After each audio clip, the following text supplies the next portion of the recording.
Hello and welcome to the Irish History Show on Near FM. My name is Cathal Brennan, and if you'd like to listen to this or any previous episode of the show, please go to our website, irishhistoryshow.ie. If you get the chance, we'd really appreciate it if you could go on the iTunes and just rate and review the show. It really helps us and helps more people become aware of the show. Now, for the next 3 episodes, we're going to do something a bit different. We're going to rebroadcast a series that Near FM had earlier in the year. It's called Dublin and the Great War, and some very good guests. And the first episode has our own John Dorney and Padraig Yeates, who's previously been on the show a couple of times. They're presented by Ciarán Murray. Also to say that John Dorney's new book about Dublin and the Civil War is out at the moment, and we went to the launch there recently. He had Vincent Browne, the journalist, launching the book, and I was in O'Connell House off Merrion Square. It was a very good evening. Okay, without further ado, here is Dublin and the Great War, and these will be broadcast over the next 3 episodes.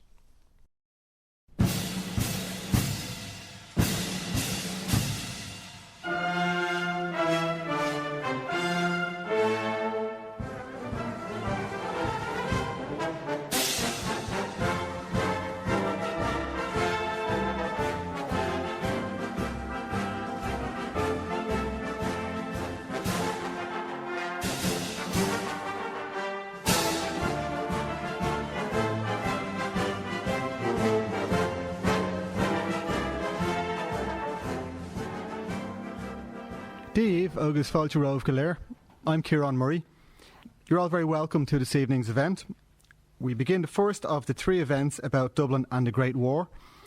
And this evening we're going to look at anti-conscription in Dublin and the impact of the Russian Revolution. We also have a selection of songs from the era, from the wonderful Fergus Russell from An Góilín singers. We're joined by Padraig Yeates, journalist, writer and trade union activist, a distinguished social and labour historian and the author of many books from the era. But we begin this evening with John Dorney. John is a writer and historian and also chief editor of the Irish Story website. He's lots of research and publications about the period of Dublin 100 years ago, and he has a book coming out soon which we'll hear more of in due course. But before that, we're going to go to Fergus Russell for a song, and I think this one is Hand Me Down Me Petticoats. So I'll give you Fergus Russell. How you doing? This is a Dublin song. It's about a husband that enlists in the Dublin Fusiliers. It reflects none of the sentimentality of common rural ballads that wax lyrical on the romantic reunion of lovers separated by war. This song reflects the more realistic situation where a husband enlists after he's had a row with the wife and he wants to escape from the reality of domestic strife and the daily grind. In the song it mentions the Linen Hall. The Linen Hall is just off Bolton Street there, and that was where the wives of British servicemen would collect their allowances and their pensions. It was not unknown for a man to enlist under a false name so that in the event of his death his wife would be denied the comfort of a pension. Right, so it goes something like this. Oh, hand me down me petticoat, hand me down me shawl, hand me down me button boots, I'm off to the Linen Hall. Yeah, he was a queer one, for did he get out of that? He was a queer one, I'll tell you. Oh, me love has joined the army, all under a false name. To do me out of the pension, it's his old ones all to blame. Yeah, he was a queer one, for did he get out of that? He was a queer one, I'll tell you. If you go down to the Curragh camp, calling at the number 9, you'll see 3 squaddies standing there. Well, the good-looking one is mine. Yeah, he was a queer one, for did he get out of that? He was a queer one, I'll tell you.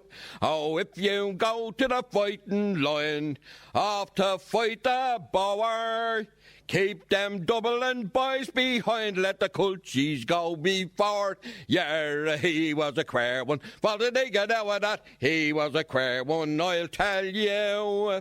Me love has crossed the ocean, me love has crossed the sea. He's fecked off to America, left me in the family way. Yeah, he was a queer one, for did he get out of that? He was a queer one, I'll tell tell you. Oh, hand me down me petticoat, hand me down me shawl, hand me down me button boots, I'm off to the linen hall. Yeah, he was a queer one, what did he get out of that? He was a queer one, I'll tell you. Thank you. Gormil Margaret, Fergus, it was a smashing rendition of that song. Yeah, John, the whole anti-conscription, anti-recruitment, the whole thing. Maybe just to start a bit about what was recruitment like at the beginning of the First World War, to take us back a couple of years. Yeah, so when we're talking about this whole period, we just have to keep a couple of figures in mind. So from all of Ireland, you have 200,000 odd servicemen who served in the war. And from Dublin City alone, it's about 30,000. So you're talking about very big numbers. Why did they join up? There's lots of reasons. One reason is because there was a very considerable number of Irishmen already in the British forces. There was also a very large number of reservists, and they had to come back. But during the war, you have at least 150,000 who join up during the war, which are including reservists, I think. But that's a huge number. Why do they join up? There's lots of reasons. One reason is the intense campaign of propaganda at the start of the war. And the British government's propaganda in Ireland is very tailored towards Ireland. Like the posters say, fight for Ireland. They don't say, fight for the Empire. They say, fight for Little Belgium. And people will remember John Redmond, who's the leader of the biggest political party, really the only political party in the south of Ireland at the time. He supports the war. He tells people it's their duty to fight for Ireland and to support the war effort, and afterwards we'll get home rule from the British. But also because he says the Germans are oppressing Catholic country, Little Belgium like Ireland. And we know now that this was not a complete lie, as people thought in later years. The Germans did commit atrocities in Belgium. Some people were motivated by that, like Tom Kettle, who was a kind of intellectual in the Irish Parliamentary Party. But a lot of people joined up for adventure, because their mates were doing it. A lot of the posters, the recruitment posters, we have some of them here, they talk about manhood. Are you man enough to fight? Are you man enough to protect your women? The Germans are coming for your women. They actually said this. I couldn't make it up. And there's also a sense of kind of camaraderie. You have the phenomenon at the start of the war of pals battalions. And what this is, literally pals, friends would all join up together, whether they be from a working class background, they join up from a factory, from a football team, but also from a middle class background. There's lawyers battalions, there's a rugby football battalion. The lawyers battalion, I think, are known as the Toffs and the Tuffs. They joined the Dublin Fusiliers. Dublin Fusiliers are known as the Tuffs. And John, did they actually have a choice about what division they joined and what regiment could you decide, I want to go with all my pals? Yes. Yeah, and they made special dispensation at the start of the war to encourage people to join up because the British didn't want to impose conscription. It wasn't part of the British tradition. So neither in Britain nor Ireland at the start was there conscription. That comes in later on. And then when did they start to resist and why did that start to happen? Well, in Ireland, there's people who were against the war from the very start. So, before the war in Ireland, we have this big crisis over Home Rule. You've got the Volunteers, which is a big militia, most of whom support the war at the start. But some of whom, the Irish Republican Brotherhood, say at the very start, they say, to hell with your war, to hell with Britain, to hell with the British Empire. The Volunteers are supposed to fight for Ireland. They're not supposed to fight for Britain. So at the very start, there's what they call themselves at the time as separatists. We call them Republicans today. They're against the war. You have the feminist movement, which is another one of these kind of rising movements that looking for the vote for women, the women's suffrage movement. And they have another famous headline, or famous, people who've studied that period, which is, they have a picture of Redmond, who's the nationalist leader, and Carson, who's the unionist leader, and they have, damn your war. And it's, women shouldn't participate in the war while women don't have the vote, is the message. You have a pacifist element. It's not very strong in Ireland. Regrettably, maybe the most famous advocate is Francis Sheehy Skeffington, who is a kind of nationalist, but he's also a pacifist. And you also have, the socialist movement, which is, as it so happens in Ireland, is very tied up with the nationalist movement, notably in the person of James Connolly. And James Connolly writes articles at the start of the war saying, the workers in different countries will never fight against each other. And then when it becomes apparent that the socialists in France and Germany aren't going to stop the war, his tone kind of gets more bitter. And at the start of the war, Connolly is saying nobody should support the imperialist war on either side. But as the war goes on, as Connolly gets more involved with the radical nationalists, the Republicans, he starts to become more kind of pro-German. He starts to talk about how it might be better if the Germans won the war, kind of thing. So there's an anti-war kind of movement, but there's also kind of an anti-British movement in Ireland and in Dublin. And when the Volunteers split and some of them went with Redmond and they were off to the war they went, was that a big majority of people at that stage? It's a big majority of the Volunteers, yeah. I mean, Like, the volunteer movement is about, it's over 100,000 strong, and about 15,000 go with the anti-war volunteers. So, you're looking at 90% support Redmond. But one misconception people have is people think they all went off to the war. They didn't. Maybe 1 in 4 of them went off to the war. Most of them, they didn't want to. But, like, at the start, you've got recruitment rallies, and at the start, Redmond carries the day, the British carry the day. There are these big recruitment rallies in Dublin and around the country. And the anti-recruitment people are, the volunteers that come in the man. They're, James Connolly, some people from the Transport Union, but they're the minority at the start. It starts to change probably in 1915 because, the first mass casualties of Irish troops happens at Gallipoli, where thousands of Irish troops are killed. They're slaughtered coming onto the beaches for the most part.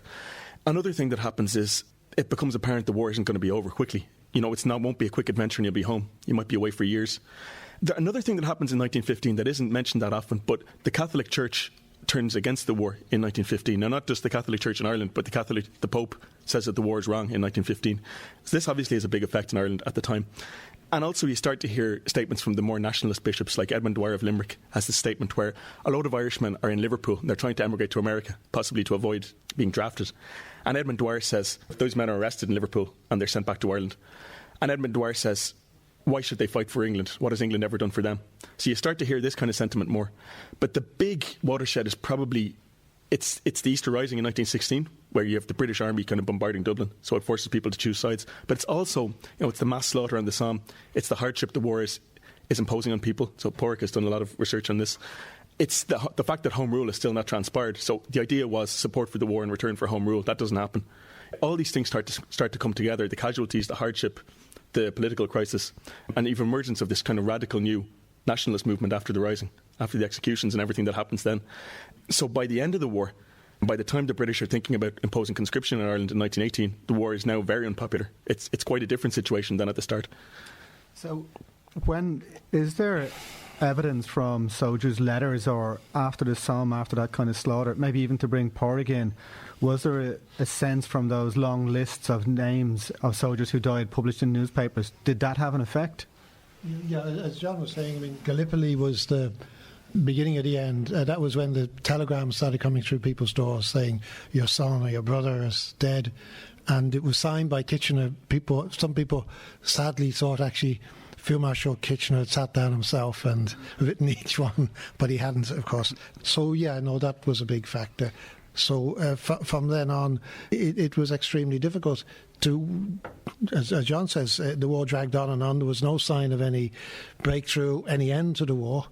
I think in Dublin, any initial reaction in support of the war was largely from the middle and upper classes, as it was in Britain. I mean, the First World War was a peculiar war. Normally, wars are fought by the people who can't get out of it, who tend to be lower income groups.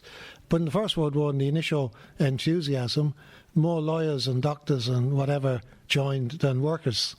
And in Dublin, that was the case as well when it came to volunteers. But as John said, huge numbers of reservists in Dublin who had served in the British Army, never thinking they'd have to fight in a war because it was a peacetime army, had come back, were working, many of them in jobs, were getting their money as reservists, 7 shillings a week, a huge amount of money if you're a casual labourer, and suddenly you get your mobilisation papers and you have to go back.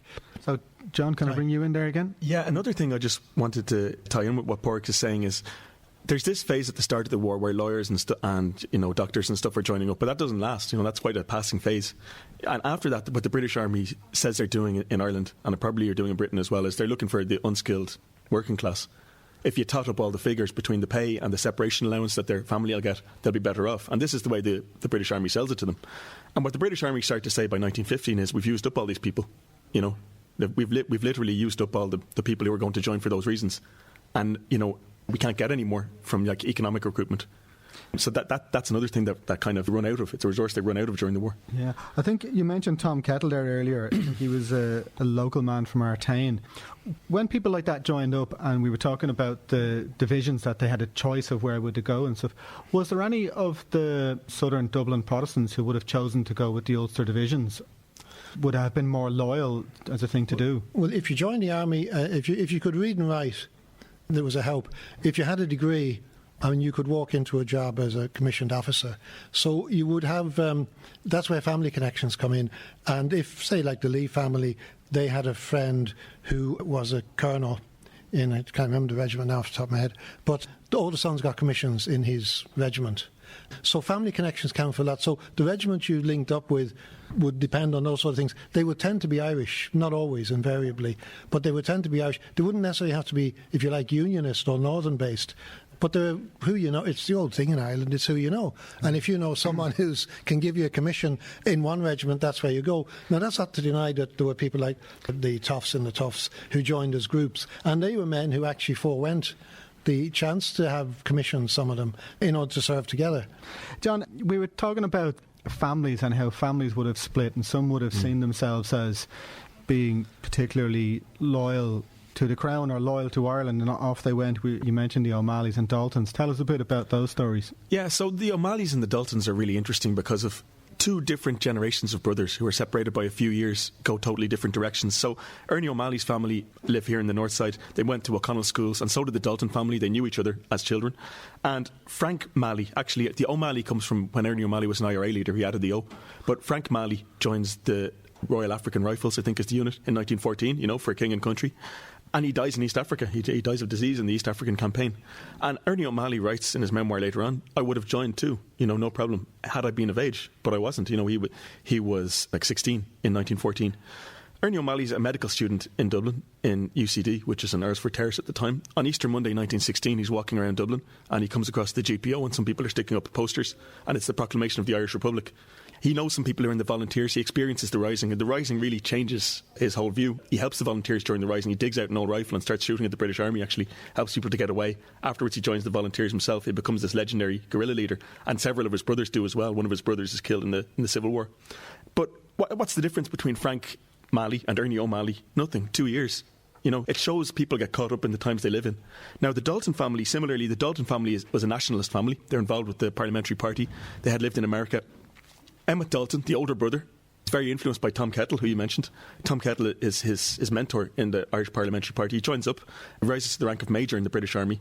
Later on, he comes back to Ireland, but at the time he rises to become a British Army officer, his brother, Charlie Dalton, who is, I think, 14 when the war breaks out. Charlie Dalton gets involved after the Rising with the volunteers, with the IRA. Later on becomes a runner for Michael Collins, and later still becomes an intelligence officer for Michael Collins in the IRA. So Emmett Dalton actually joined the IRA as well after he came back to Ireland. But I guess the point I'm making is within the two families, you've got people separated by 2 years who make totally different decisions. So if you happen to be the older brother, you went out to fight for the British Army, and if you were a few years younger, the world had changed. Yeah. So you went out to fight for somebody else. To fight for Ireland, as they saw it, yeah. When then, in terms of some of those changes, when the British were thinking about introducing conscription, was that then when there was real rallies, when people actually came out in the street and protested? Is that how it happened? Yeah, basically, yes. So Easter Rising we commemorated last year, and it's obviously the central event in Irish history, and it is a really dramatic event, and it does change a lot of people, and it changes Irish history. But in terms of the thousands and thousands of people getting involved, it's not 1916, it's the anti-conscription campaign of April 1918. And what happens is the Germans launched their last big push in that month, in April 1918, and the British say, well, we've kind of held our hands off Ireland because of all the political problems up until now, but now we need the manpower. And they pass, in Westminster, conscription passes. So the people who did the Easter Rising have been let out of prison, and by and large it's them who lead the anti-conscription campaign. And in Dublin up until now, there was a constituency of people who supported the war, and they weren't all unionists, like they were what the separatists called the separation women, and they were basically the women folk of men who joined the army. They were violently hostile in the Rising. In the Rising, you've talked what the rebels often call things like the rabble of the city. They threw things at the volunteers. They talk about them scratching their faces, and so on. They called us filthy names, is what Robert Holland, for example, who's a volunteer from Inchicore, says. They're almost the majority in the city up until 1916. Conscription changes everything. So in conscription, you have the volunteers, Sinn Féin, you have the Catholic Church, which supports the rebels, the first time it ever does that. You have the volunteers steward the meetings. The Irish Parliamentary Party has to follow Sinn Féin. And what's really interesting is they have the Trade Union Congress calls a general strike. So they bring the whole city, the whole country to a halt in April 14th, 1918. And there's a mass rally in the centre of Dublin. And the same women, or the same class of women, the slum women, where the separation women came from, they all line up and they sign a pledge saying, we'll never take the job of any man who's conscripted. And this is a massive thing, because had the men been all taken off to war. Factories are empty. The women have to take over, which is what happened in Britain. Law and the Man, it's called the Day of Women. So this shows like it's a mass movement. You have hundreds of thousands of people marching. You've got a general strike. You've got the bishops, the Catholic bishops behind it. For me, like if you had to choose a single moment where Irish history turns, where people move towards independence, it's 1918. It's anti-conscription rather than just the rising. We might just get a wrap up on this section from John. Yeah, but there's two things going on there. There's the separation payment coming in, and there's the soldiers' wages coming back and so forth. But the other thing that's happened is there's this massive inflation during the war. Food is getting much more expensive, and food is being exported from Ireland. And the nationalists movement makes a big thing out of this in 1917, 1918. And what they say is this is the same as 1847. It's the same as the year of the famine. And one of the things that they do, it's in Padraig's book, is where I learned this, so credit where it's due, it's where the volunteers go down to the docks and they seize the food that's being exported and they distribute it to the people, in the East Wall and areas like that. So all of these things contribute. Like there's money coming in from the British Army, but other people are suffering, so it's a complex situation. There's different pressures. We'll come back to those themes again, but at this stage we'll go back to Fergus for another song, and I don't know which one this is, Fergus. Right, I'm going to sing Where Oh Where is Our James Connolly. Just listen to the conversation there. So when the lockout finished and my grandmother's first husband went to look for his job back, they wouldn't have him back. His job was gone, and he joined up the British Army in 1914, the outbreak of the war, for financial reasons. He had no income, and that he was forced economically to join up. And he died. He was one of the first soldiers killed. When he went off, he was in the Dublin Fusiliers, and when he went off, he was only there a few days. He got killed. First Battle of the Somme, I think he got killed. Right. Anyway, this song ties in the two things: the fight for Irish independence and the Great Lockout, because it's about James Connolly. Oh, where is our James Connolly? Where can that gallant man be? He has gone to organise the workers and strike a blow 'gainst slavery. And where is the citizen army? Where can that gallant band be? They have gone to join the great rebellion and strike a blow 'gainst tyranny. And who does lead that band? Who does lead that band? Who but our own James Connolly, the hero of the working clan. They carried him up to Kilmainham. They carried him up to the jail, and they shot him there on a bright May morning, and laid him in a quicklime grave. Who mourns the death of our James Connolly? Who mourns the death of this great man? Oh, lay me down in yon green garden. Let my bearers all be Union men. we laid him down in yon green garden, with the Union members on every side, and we swore we would build a mighty union, and remembered James Connolly's name with pride. Oh, where is our James Connolly? Where, oh, where can that gallant man be? He has gone to organise the workers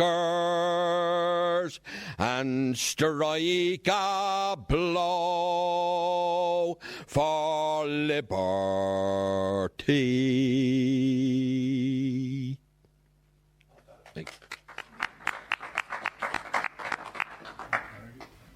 Yeah, I'm off Farvishin or else or fod. That was an excellent rendition of that song as well. So hardly a year had passed, I suppose, after Connolly's execution and the Russian Revolution took place. So perhaps, Padraig, the first kind of question is, what did the Russian Revolution mean to the citizen army and perhaps even to people like Larkin? Well, Larkin was in the States at that stage, but became heavily involved in what became the communist movement. The citizen army survived. Unfortunately, it didn't play a very prominent role in what was coming, although, ironically enough, at the Connolly Memorial concert that they organised, there were clashes with the DMP, and the first DMP man was shot. He wasn't wounded by gunfire, but I think Collins saw that as a sign, when there was no great public reaction against it, that, you know, he could start using violent means to intimidate the DMP, or at least the G Division, if you like, the special branch of the DMP. And just the DMP were the Dublin Metropolitan Police. So rather than being seen as... who were not generally armed, but they were armed briefly for a period early in the War of Independence. But, I mean, the Russian Revolution was the single most important thing to come out of the First World War. It was important because you've got to remember that the only other time when power had been seized by working class people, or people who claimed to represent working class people, was in the Paris Commune of 1871, which hadn't lasted very long and didn't extend by definition much outside Paris.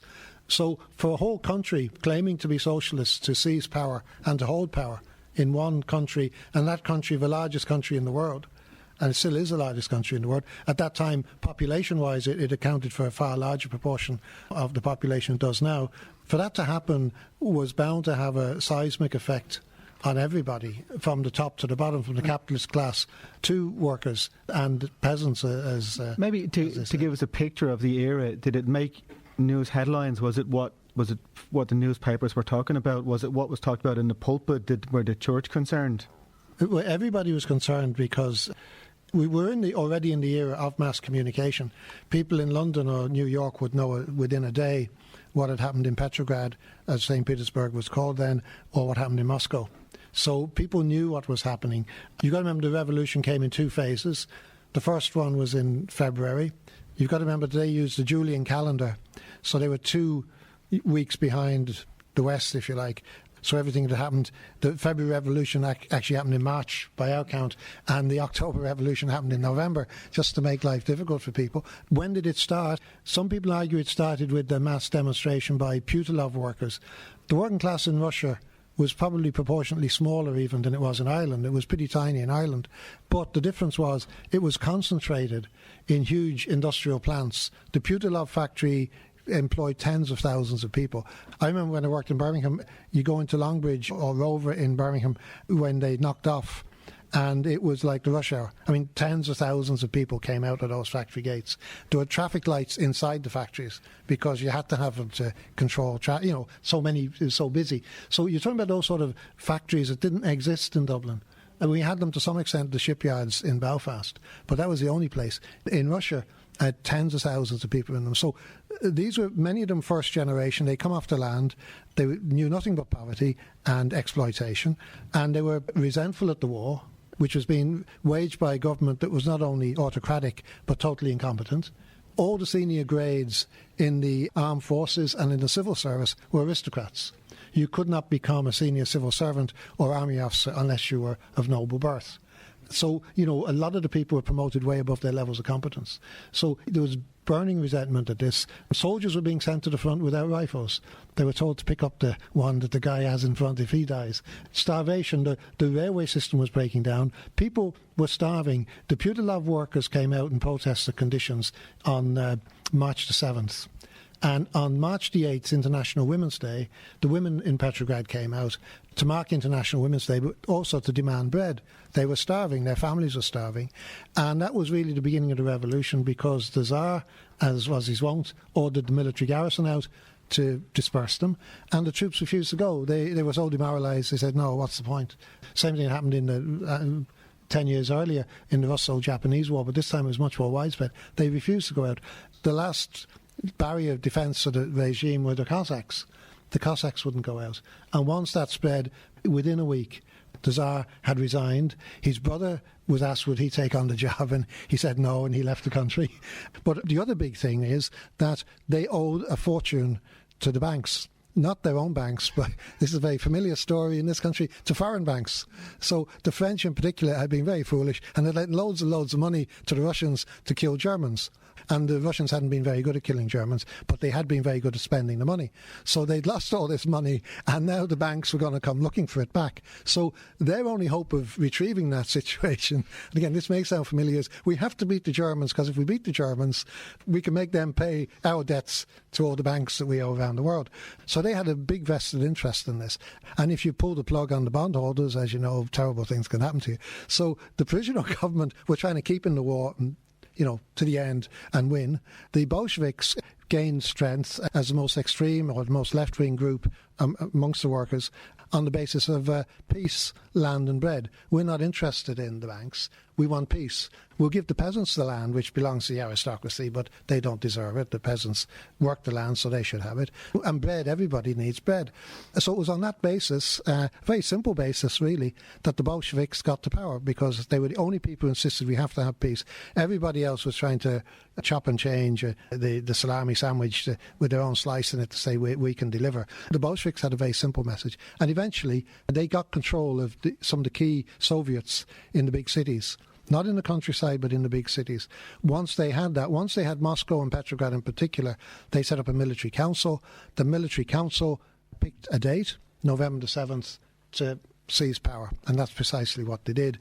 And the rest, as I say, is history. So you had this sudden seizure of power by a working class movement in Russia. Never happened anywhere else in the world before. Nobody thought it could happen. But the ruling class was now the working class. And Padraig, if I can bring you back to Dublin then, how was that greeted? Was there shock? Were people celebrating? Which way did it go? Well, people reacted here, I suppose, the way they did everywhere. If you were upper class, you were very alarmed. If you're working class, you were elated to some extent. So there was a big rally held in, I think it was May 1918. I got a couple of quotes, 9th of February 1918, by which time everybody knew that the Soviet government was going to last at least a while. Huge rally in the Mansion House. And some of the people who spoke at it, it's quite interesting. One was Bill O'Brien, who was a great friend of James Connolly. He was Connolly's literary executor. And he told the crowd that the October Revolution, as it was still being called, was the most complete political and economic freedom the world has yet seen. And Cathal O'Shannon, who was another member of the Transport Union, actually proposed the motion that the people of Dublin are at one with the Bolsheviks, and the Russian interpretation of a democratic principle is the only one that will be acceptable to the people of Ireland. And the third speaker I just want to quote is Tom Johnson, a former president of the ITUC, who was later leader of the Labour Party in the Free State Dáil. And he said, he asked the crowd if it was ready to follow the action of the Russian revolutionaries and do the whole job at once. And he said, yes, yes. I think one voice apparently shouted no, but according to reports, but everybody else said no. Yes, Countess Markievicz spoke at it, Morgan spoke at it. It was a sort of who's who of the radical Republican left. The only person who spoke at it who sounded a note of caution was Kathleen Lynn, the doctor, who'd been in charge in City Hall in the Citizen Army, Chief Medical Officer, and she said, well, maybe we should think a bit harder about this because we don't want to be accused of being anti-Catholic. Now, Kathleen Lynn was a Protestant, but maybe that made her more sensitive to this. But that was a problem because after the revolution, I mean, if you think the Catholic Church at the time was bad, it was nothing compared with the Russian Orthodox Church. The Russian Orthodox Church actually stopped the government from introducing free primary education. They said, we will educate people and we'll tell them what they need to know and don't be bothering us. And the Tsar told Ivan Stolypin, the minister responsible, to go away and stop annoying the clergy. Stolypin also got into trouble for trying to introduce exams for promotion in the Navy. And Padraig, why do you think people were so positive, even the likes of Maud Gonne? Why was there such a positive greeting of that? Because we were trying to overthrow the British, and including the ruling class. So the Russians had done it and they'd achieved this. They wanted peace.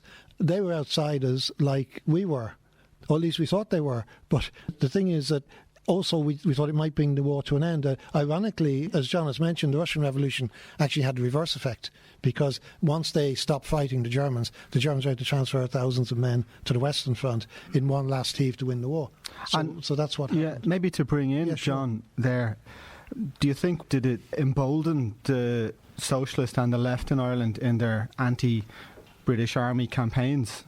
Yeah, I think absolutely it did. I mean, the only thing that I'll say is that the high point of anti-war resistance in Ireland is it's a very kind of a local thing. I mean, it's about anti-conscription in Ireland. But on the other hand, what happens in Ireland is, in large part, the war undermines people's confidence in the state. Now, there's other problems, because there's a nationalist movement and stuff, but a very large part of the problem is, the ruling class, if you like, across Europe, including in Ireland, sells this thing of the war is going to be short and sharp and it's going to be fought for democracy. That's the way it's sold, certainly in Western Europe. And it's not. That's not the way it is. And also, the war, even the countries that win the war, like they lose millions or hundreds of thousands, and in some cases millions of young men. The war undermines states all across Europe. So what happens in Ireland and what happens in Russia are parallel. And what happens in the Austro-Hungarian Empire, I mean, all these countries we think of today, like today's Czech Republic, Czechoslovakia emerged at the end of the war, Yugoslavia, which is gone now, but that emerged at the end of the war, Ukraine, which briefly appeared and then disappeared, Latvia, Lithuania and Estonia, they appeared at the end of the war. All of these countries have nationalist revolutions, basically, as well. I mean, it's all part of the one process where the war undermines the existing regimes, because people say, how can we give loyalty, to a state which has brought about this disaster? So if there was general support for the Russian Revolution, was there mimicry? Was there Soviet setup? Well, as John said, there's a problem. It affected nationalists and socialists. At the beginning of the First World War, for over 10 years beforehand, socialists in Europe had been discussing how to stop a war. Ever since the Boer War, and particularly the Russo-Japanese War of 1904-5, they were saying, how can we stop another war amongst the great powers? Because everyone knew it was going to be an industrialised conflict. Millions were going to die. So every conference they had them every 2 years, discussed the same issue. Some people said, well, we can stop it by having a general strike. If we all go on strike, we refuse to report to the army because conscription in most countries won't run the railways or operate the munitions factories. They can't have a war. Other socialists argued, well, we can vote, and which they could do in some countries, like Belgium and France. We can vote, have a big enough block of votes to stop war credits being approved to the government. If the government don't get money to spend on a war, they can't have one. And other people were arguing that we will just refuse to move. And the problem was Germany. Germany had the biggest socialist party, the most developed socialist party. Their problem wasn't with the French or the British or the Belgians or the Italians or anybody else. It was with the Russians, because it was possible, it was conceivable rather than possible, that if war broke out between Germany and France, for example, or with Belgium, that the socialist organisations in those countries could actually have a mass disobedience, civil disobedience campaign, and it might work. The trouble was Russia. There was a very small working class in Russia. At that stage, the socialist movements, the Mensheviks, the Bolsheviks, the social revolutionaries, the Bund, all these groups were quite small. The mass of the population were peasants. And if the Tsar called them up, they would march. And again, I just quote a quote here when they were debating this. In the first week of the war, just before the war broke out, there were hectic meetings among socialist parties. They were catching trains, they were driving in cars between capitals trying to sort this out. And there was an interesting meeting in Germany with the Belgians, with Van der Velde and Guesder, I think, from the French. And at that meeting, Friedrich Stampfer, who was the editor of Vorwärts, the Socialist Party paper, said, we will not have told them bluntly when they said, you must call a general strike. If we call a general strike, will you call one? And he said, we will not have our women and children sacrificed to the brutality of the Cossacks. Because they said, we go on general strike, what's going to happen? The Russians are going to roll in, and the rest will be history. And it's true in the sense that when the Russians got into East Prussia, they certainly gave a demonstration of what they could do in terms of murder and pillage and rapine and all the worst excesses of war in the few weeks they were there. So if you were a German, it wasn't an academic question, workers of the world. There were no workers in Russia, or they weren't organised enough to do anything. So when the Russian Revolution happened, by then all of these parties were fairly locked into supporting their own governments. So what do you do then? How do you extract yourself from that situation? And instead of doing that, they actually went on the defensive and said, no, we supported the war this far, we have to follow it through. If we're going to get any gains for workers at the other end of it, we'll only get them if we win, if the government wins and we get our just reward. So there was resistance within the wider, if you like, social democratic movement to what was happening in Russia. And they said, and with some reason, you can't have a socialist revolution in Russia. And in fairness to Lenin, he said afterwards, to justify what happened afterwards, when we started it, we didn't think we were going to last a week. He said one or two things was going to happen. Either the revolution spreads across Europe, as Connolly had hoped, when he said the same thing but way back in 1914, and we'll have a revolution that spreads right across Europe, and the working class assume power right across Europe, or we're wiped out. It didn't spread, and they weren't wiped out. They were left holding the baby of revolution in a country that wasn't ready for socialism. Maybe just to bring it back to finish this section, Padraig, what's this story about Conrad Peterson and the Lettich rifles? How does that fit into the whole thing? Again, this peculiar period, he apparently took part he was a Latvian, hence the Lettich thing. I don't know if he was ever in the Lettich Rifles, because I don't think he went back to Latvia at that stage. He left Russia, or the Russian Empire, after taking part in the early 1904-1905 uprising. He managed to escape, ended up in Ireland through family connections, and worked in Ireland. And he was still here in 1918, when he actually spoke at that meeting in the Mansion House on behalf of the Soviet government, and he said that he was, or at least I don't know if he said it in fairness to him, he was described as a captain in the Lettich Rifles, but I say I don't know how he became a captain in the Lettich Rifles if he wasn't in Latvia, and there's no evidence that he was in the Lettich Rifles. But he was one of these people, another one who was a former industrialist who represented the Soviet government in America, and who negotiated the agreement with Pat McCartan, who was a TD, Dr. Pat McCartan, who was a TD, not the former TD for this area, who's a friend of mine, but he represented the Irish government with the Russians in America, and actually went to Moscow in 1921 to try and nail down an agreement with them. And failed for reasons we don't have time to go into now.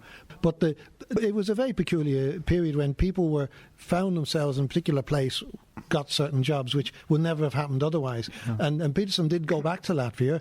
He was very successful there. Eventually he came back to Ireland as well, and worked here with Bud Namona. I think the Irish-Soviet agreement never came about because the Russians and the British patched up their differences by 1921, and they signed an Anglo-Soviet trade agreement. And there was no way the Russians were going to sacrifice an Anglo-Soviet trade agreement for an obscure outpost of the British Empire on this side of the Irish Sea. So it died to death because bigger players reached accommodations. We don't tend to think of the Latvians as playing a major influence here 100 years ago. I'm sure there's a lot more in Dublin today than there was then. But maybe at this stage to open up to see if there's any questions from the audience. I understand that thousands of people died of the Spanish flu, I think it was called, after the First World War. Would you care to comment on the impacts of that, please? Yeah, it was called the Spanish flu because one of the people who got it was the King of Spain. But it was actually kept under wraps because of censorship. We don't know for certain where it originated, but it was first reported in a very public way in Sweden. But it was decimating the troops in the Western Front. It probably developed in the trenches because it targeted the young and fit people in their 20s and 30s rather than the old and the very young. But there was a period in February 1919 when the death rate in Dublin was so high it exceeded the birth rate. the population of a city was actually falling. Now, it was a very brief period, but the city was totally unprepared for it. Charles Cameron, Dr. Cameron, who has gotten a bad press for various reasons, but in fairness to him, he was a very old man at that stage, he insisted on spending money disinfecting trams, disinfecting theatres, because he believed if we can do that, we can contain it. And he was right. But he was still censored by the councillors for wasting the ratepayers' money on this ridiculous sort of carry-on. But we had no real concept of how to do it. Kathleen Lynn, who at the time had been arrested by the British for subversive activities, Cameron was one of the people who interceded on her behalf and said, you have to let this woman out because she's one of the best GPs in the city and we need her. And the British let her out for that reason. Like, one of the interesting things about this is how it intersects like with the national struggle, because Kathleen Lynn is, she's a separatist. I don't think she's not actually a member of Cumann na mBan at that point, but she sets up a fever hospital in the north inner city. And this is one of the many things that the volunteers are doing, whether it's seizing food or setting up hospitals to help the poor of Dublin.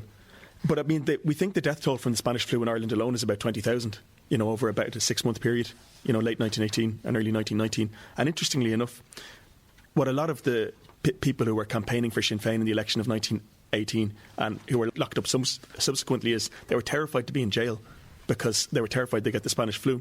And a load of them were in jail in Ballykinler in the north. And they said that the British authorities were actually terrified we'd get the flu and we'd all die and that they'd be blamed for it. And what one of them says in his statement to later on to the Bureau of Military History is the warders passed around brandy to kill the Spanish flu. Whether that was effective, I don't know. But seriously, they got bottles of brandy every day to try to ward off the Spanish flu. But certainly also, it really struck me a few years ago when I was working through all the oral testimony about Sinn Féin activists was they all talk about the Spanish flu. And they talk about different things like in Tyrone, Kevin O'Sheil, who was the Sinn Féin man up there, says it affected Catholics more than Protestants because Catholics went to Mass more and Protestants didn't observe it. That's pure prejudice. But in Dublin, I mean, Kathleen Lynn, who's an anti-recruitment person, she says, it's brought by the soldiers because of the filthy conditions in the British Army. And what do you expect from that mob, Everyone has their own explanation for how it arrives. But basically, like, troops coming back have it, and it spreads like wildfire the same way it does everywhere else. But I mean, it kills marginally fewer people than the First World War killed from Ireland, and certainly more than the subsequent wars in Ireland killed, So, are there any other questions? You mentioned the activities of the Germans and vis-a-vis the working class in terms of a rising, but I thought did they not export Lenin in a sealed train? Yeah, it paid off for them. It unfortunately wasn't quick enough, but yeah, from their point of view, yeah, they did. They had a sealed train. He was in Geneva and he wanted to get back. A lot of Russians had difficulty getting back. I mean, Trotsky had great difficulty getting back from America.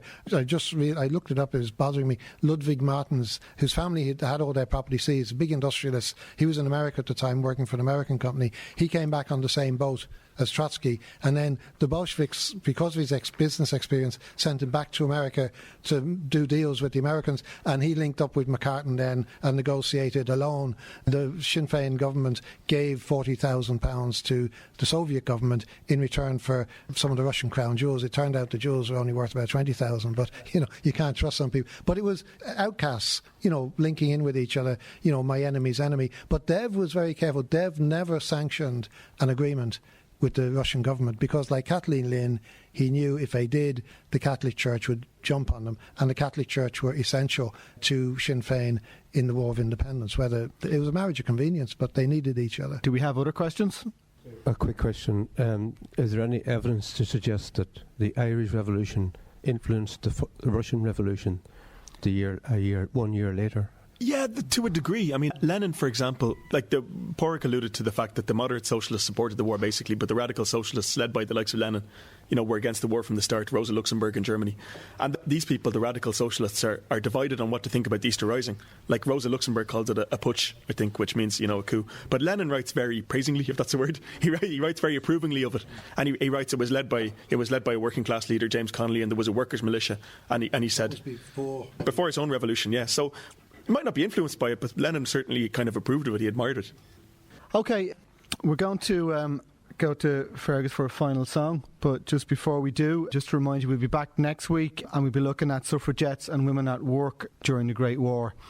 That's all for this evening. So, Míle buíochas to Fergus and Padraig and John, and thanks especially to the staff at Coolock Library, and thanks to Donie, Dave, Gay, Lauren, Neve, and all the Near FM production team, and Alex, and Sinead Gurmagif. So, Fergus, we'll leave it to you to say goodnight. There was a mention in the talk there of the red flag, and I'm going to sing the red flag. It was written by an Irishman, Jim Connell of Crossakill, County Meath, and in 1989 there was a monument put into Crossakill to this man for the great work he did in writing this song.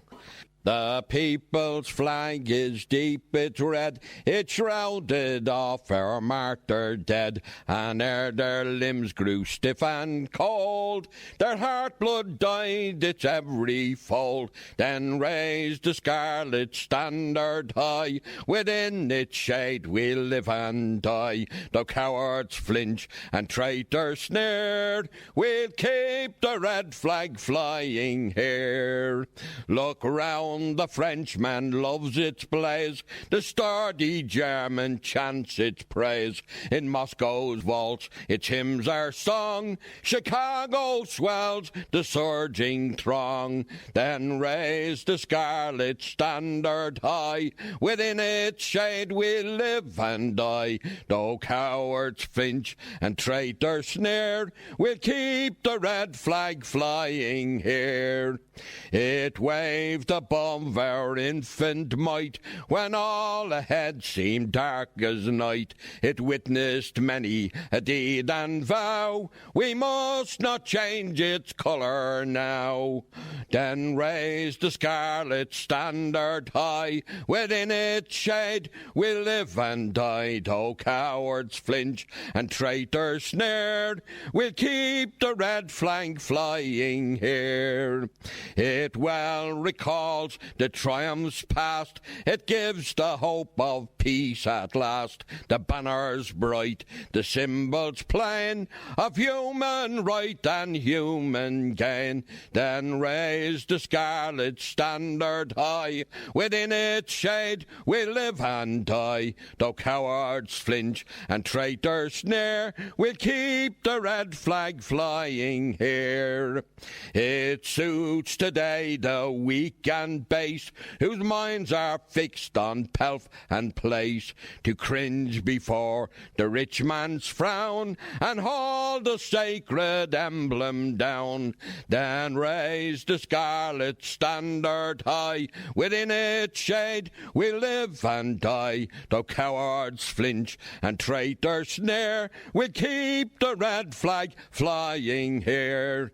With heads uncovered, swear we all to bear it onward till we fall. Come dungeons dark and gallows grim, this song will be our parting hymn. Then raise the scarlet standard high, within its shade we live and die. Though cowards flinch and traitors sneer, we'll keep the red flag flying here.